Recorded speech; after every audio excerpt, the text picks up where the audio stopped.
Gaza transformou-se muito rapidamente em local que não tem segurança em lugar nenhum. A gente conversa agora com Felipe Dalcin Silva, doutorando no programa de pós-graduação em estudos estratégicos internacionais da Universidade Federal do Rio Grande do Sul e diretor de pesquisas do Instituto Sul-Americano de Política e Estratégia. Felipe, muito obrigado por atender a Record News. Eu gostaria que você fizesse uma avaliação sobre essa nova incursão dos militares em Israel. Até mesmo o pessoal da ONU está morrendo por conta dessa guerra. Claro. Bom dia, Thiago. Bom dia a todos, telespectadores. Um prazer estar aqui novamente conversando com vocês, infelizmente por um motivo muito triste, que é essa guerra, que vem ceifando diversas vidas. E, infelizmente, a gente percebe que pessoas que agem por causas humanitárias, como os funcionários da ONU, vêm sendo vitimados no fogo cruzado entre o Hamas e o Estado de Israel, Então a gente percebe que não só esses funcionários que agem por uma causa tão nobre, que eles praticamente sacrificam a sua vida para que outras pessoas possam ter o mínimo possível para sobreviver. A gente vê que instalações como hospitais, como escolas, como você bem salientou, mesquitas, também vêm sendo atingidas. E as pessoas buscam esses lugares, Thiago, porque acreditam que esses lugares são refúgios seguros, no meio dessa guerra, mas elas acabam sendo vítimas também. Então, como você bem salientou, infelizmente, na faixa de Gaza, não existe lugar seguro para se ficar. Infelizmente, os hospitais estão ficando superlotados, não só de pacientes, que essa é uma grande preocupação. Como você vê agora imagens ao vivo da frente de um hospital na faixa de Gaza, a população está buscando abrigo nos hospitais. Pessoas que não necessariamente estão feridas, estão indo para esses locais e acabam ficando não só nas instalações, como também em territórios como os estacionamentos de hospitais. Montam acampamentos porque não tem para onde ir. E elas imaginam que esses locais sejam mais seguros. E a população fica cada vez mais vulnerável, porque afinal de contas ela fica refém do Hamas, que não está deixando a população sair de Gaza, e todas as fronteiras, tanto de Israel como o Egito, as fronteiras de Gaza estão fechadas e a população não consegue sair. Inclusive temos brasileiros que estão em Gaza, que estão esperando a abertura da passagem pelo Egito para poder voltar para casa. Felipe, é uma situação muito complicada porque até mesmo a água por lá acaba sendo escassa para essa população. E há consequências ainda mais graves porque isso pode, a proliferação de doenças pode ser ainda maior e a população vai ficando cada vez mais vulnerável porque não há a entrada de ajuda humanitária na faixa de Gaza. Perfeito, Thiago.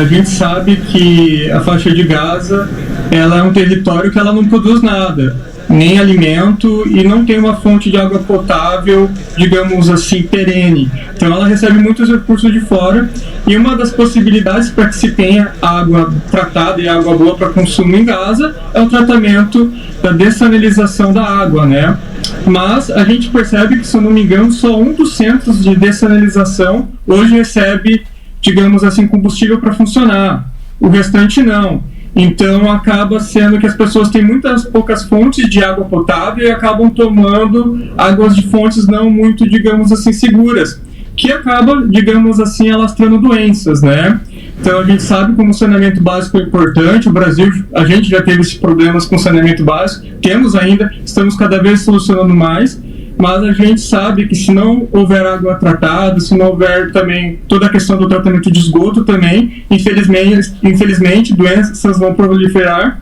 e, infelizmente, cada vez mais pessoas vão morrer, e sobretudo as crianças, A OMS, a Organização Mundial da Saúde, vem alertando muito sobre as crianças, Se não houver tratamento de água potável, um tratamento de esgoto, quem vai sofrer, sobretudo, são as crianças das mazelas, das doenças que vão proliferar em Gaza.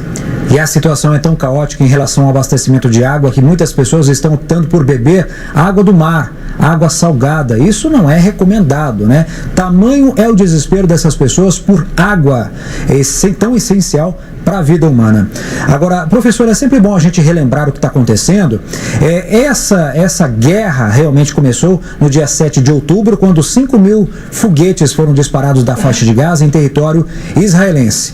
O Israel tem o Domo de Ferro, que é um sistema antiaéreo muito eficiente, mas não completo, porque afinal de contas, uma pequena porcentagem desses foguetes consegue vazar esta bateria antiaérea e acaba atingindo também estruturas lá em Israel. Até esse momento foram 7.000 mísseis disparados, né?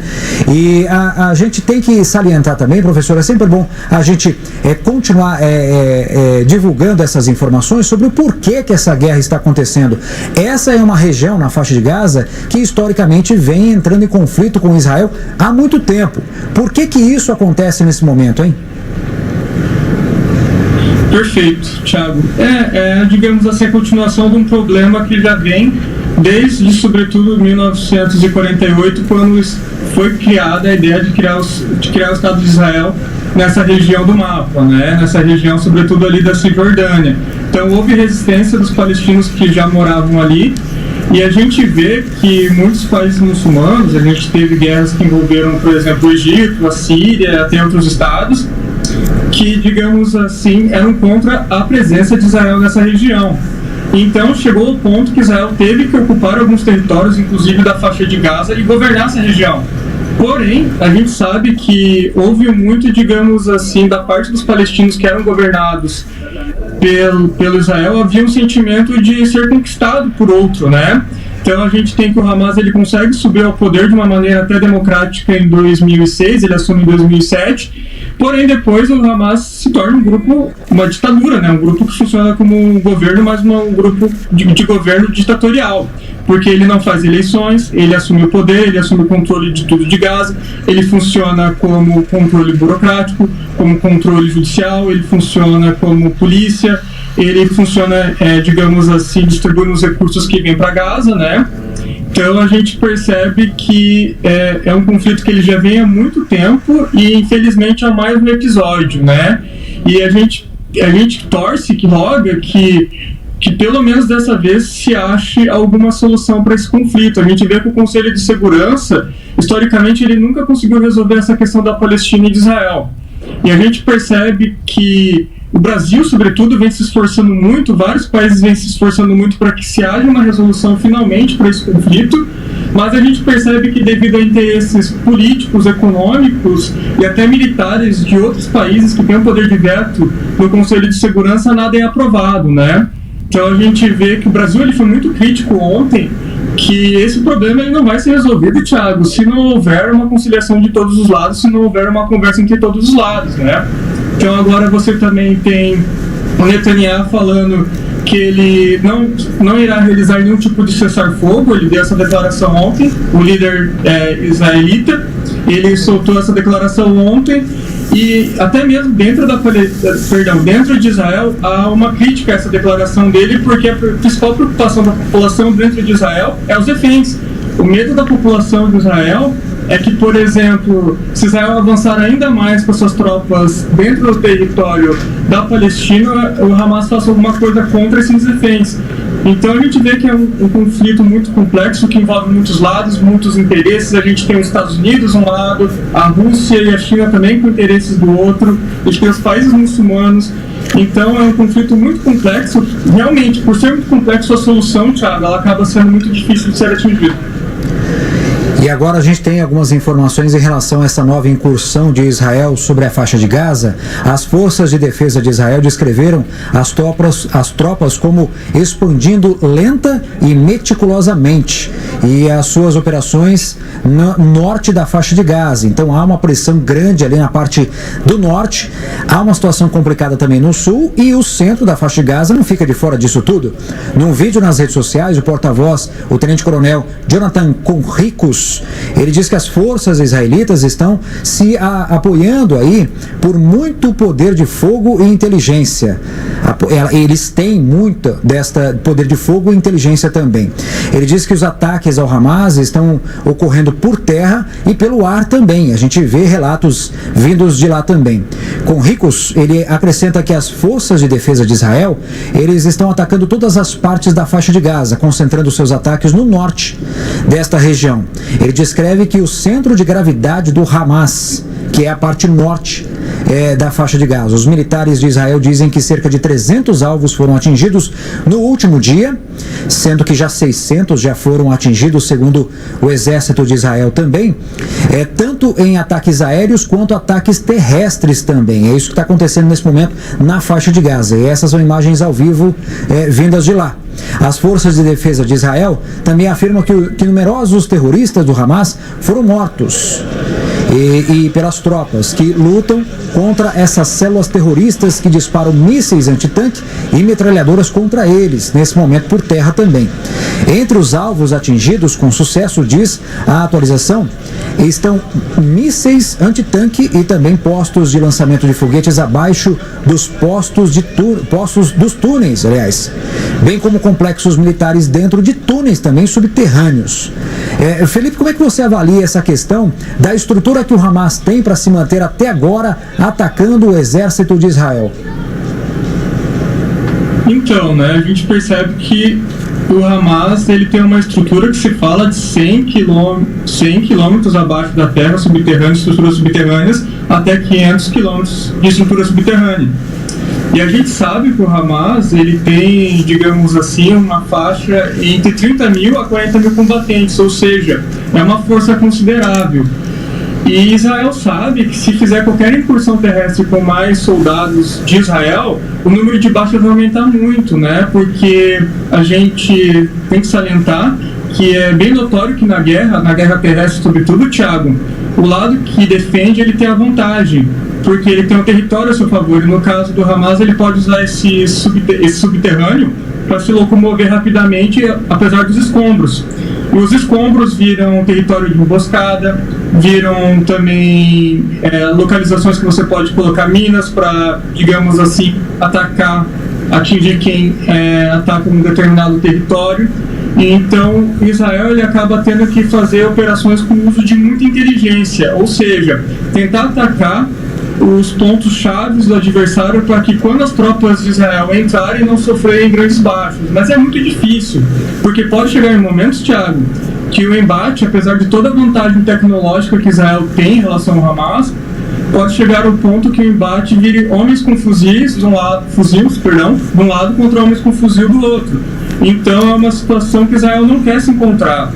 A gente tem situações, Thiago, como a Batalha de Vukovar, que aconteceu na independência da Croácia em 1991, em que 1.800 homens croatas mal armados conseguiram defender uma cidade contra cerca de 40 mil homens da Sérvia, O que isso quer dizer pra gente? Isso é mais uma lembrança pra gente que a cidade ela serve como proteção para as forças que está defendendo, Porque realmente isso, emboscadas, armadilhas, você tenta criar cenários de, digamos assim, de concentração das forças que estão atacando um determinado ponto. Até por isso Israel ela vem atacando diversos pontos diferentes da cidade de Gaza, sobretudo, mas da faixa de Gaza em geral. Por quê? Para dispersar as forças do Hamas. Para que o Hamas não consiga concentrar sua defesa em um só ponto. Porque atacando em diversos pontos vai fazer com que o Hamas também está em diversos pontos, Então a gente vê várias batalhas nesse sentido, vários, digamos assim, conflitos em que envolvem, às vezes, várias concentrações de forças do Hamas, Israel, outros não. Então a gente tem que ir analisando até o nível mais baixo da guerra, que é esse, a nível tático. É muito triste, Thiago, porque quando realmente o exército de Israel entrar mais, vão ser geradas mais vítimas, tanto pessoas dentro da faixa de Gaza, palestinos que são controlados pelo regime terrorista e ditatorial do Hamas, e do outro a gente percebe que soldados de Israel também são vitimados, E a população de Israel, ela ainda continua sendo vítima, a gente não pode esquecer, Thiago? Que o Hamas continua realizando o envio de foguetes para o território de Israel nas ações covardes que ele perpetra. Com certeza, Felipe. E essa guerra na faixa de Gaza também provoca reflexos em um outro território palestino, que é a Cisjordânia. Um total de 122 palestinos morreram de forma violenta na Cisjordânia desde o início do conflito em 7 de outubro, quando o Hamas disparou esses mísseis na região de Israel. segundo o Ministério da Saúde e da Autoridade Palestina, responsável por uma região de 5.600 quilômetros da Cisjordânia, que é equivalente à área do Distrito Federal, onde vivem quase 3 milhões de pessoas. A maior parte dessas mortes, 122 pessoas, 122 palestinos morreram, a maior parte dessas mortes ocorreu em ataques das forças israelenses contra supostos membros do Hamas e também da Jihad Islâmica. Felipe, você acredita que a Cisjordânia também pode, de repente, estourar ali uma guerra contra Israel, tendo em vista que o Hamas também tem algumas infiltrações nesta região, que é realmente organizada ali pelo Fatah, que é um outro órgão ali que não é armado e tem uma convivência, digamos assim, que pacífica até mesmo com Israel? Perfeito, Thiago, porque o Fatah, ele reconhece Israel como um Estado, ele reconhece o direito de Israel existir, que não acontece, por exemplo, com o Hezbollah, que não acontece com o próprio Hamas, que não acontece com o Irã.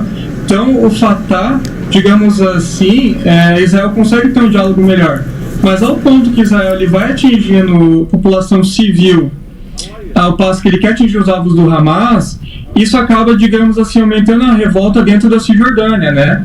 Então a gente percebe que, eu rogo que não, a gente percebe que a coisa não escale. Ela vem escalando paulatinamente, pouco a pouco. A gente torce para que não escale, eu rogo por isso, porque você envolveria mais civis inocentes morrendo, você teria provavelmente mais foguetes indo em direção ao Estado de Israel. Então eu realmente torço que não.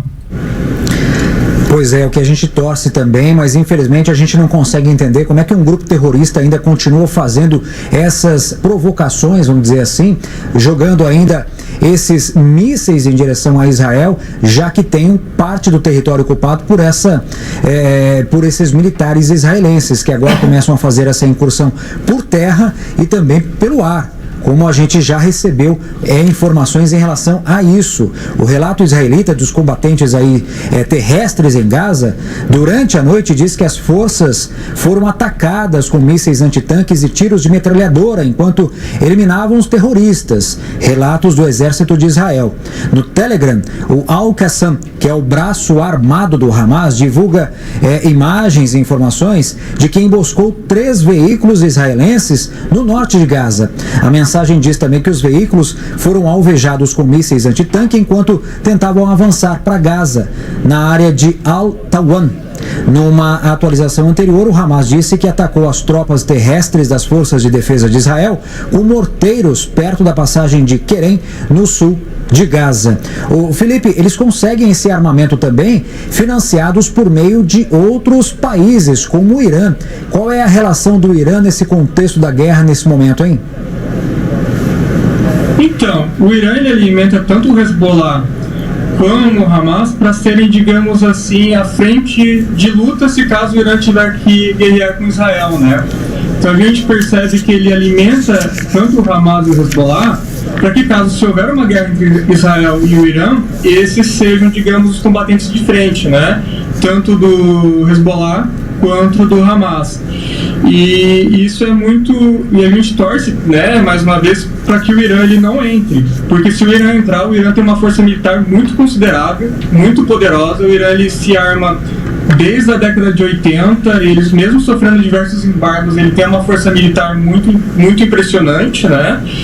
E só um ponto, Thiago, que eu acho que a gente tem que esclarecer para o telespectador, o papel do blindado. O blindado, quando ele serve tanto para proteger as tropas de Israel quando elas fazem essas incursões dentro do território ali da faixa de Gaza, mas a partir do momento que Israel bombardeia tanto e tanto e tanto a faixa de Gaza, dificulta também a ação do blindado, porque vai ficando uma série de escombros, diversos escombros no meio do caminho desses blindados, que viabiliza com que esses blindados eles possam entrar com maior facilidade dentro da faixa de Gaza. Ou seja, Israel acaba tendo que alguns lugares, se ele quiser realmente criar uma incursão, ou fazer uma incursão, melhor dizendo, mais ampla dentro da faixa de Gaza, esses escombros inviabilizam a entrada dos blindados, a utilização dos blindados, vai obrigar que os soldados de Israel eles tenham que realizar as excursões sem realmente a proteção dos blindados. Então esse é um ponto muito específico, né? A gente já viu isso na Batalha de Stalingrado, na Segunda Guerra Mundial, aconteceu em 42 e 43, né? Então são pontos que a gente tem que salientar. Israel, até por isso que ele vem falando que ele vai realizar investidas lentas e graduais, porque sabe que qualquer investida maior, Thiago, vai aumentar realmente o número de baixas, porque é um território totalmente cheio de escombros. A gente vê as imagens que a Record News traz com bastante qualidade, para deixar o público informado. A gente percebe que é um território muito difícil de se invadir. Felipe, no começo dessa guerra, Israel recebeu diversos apoios de grandes nações, como a Alemanha, a França, o Reino Unido e os Estados Unidos. Estas grandes nações do Ocidente têm algum tipo de interesse nessa guerra? Total, eu diria que é total, né? A gente sabe que uma preocupação dos Estados Unidos, sobretudo quando os Estados Unidos perde o Irã como aliado ali no final da década de 70, que é a Revolução Iraniana, né? O Irã, antes que era um aliado dos Estados Unidos, acaba virando um adversário dos Estados Unidos, né? A gente tem toda aquela questão da embaixada iraniana, a embaixada estadunidense no Irã, perdão, né? Que foram feitos reféns diversos norte-americanos. E os Estados Unidos sempre olhou com muita preocupação para o Oriente Médio por causa da questão até mesmo do petróleo, né? A gente sabe como o petróleo é importante para fomentar a máquina industrial e fomentar a vida de todos nós, porque nós andamos de carro, a gente precisa que os recursos venham através de caminhões e por aí vai. Então os Estados Unidos têm uma preocupação energética e uma preocupação de contenção de outras grandes potências. Por quê, Thiago? A gente vê que nos últimos anos, com a saída dos Estados Unidos, sobretudo ali do Iraque e do Afeganistão também, a gente vê que a presença chinesa ela vem aumentando na região. E um grande adversário dos Estados Unidos, sobretudo desde o final do governo Obama, governo Trump e agora o governo Biden, é a China, número 1. Para você ter uma ideia, Thiago, a China já gastou bilhões em infraestrutura, sobretudo no Irã, mas gastou bilhões em infraestrutura também no Afeganistão.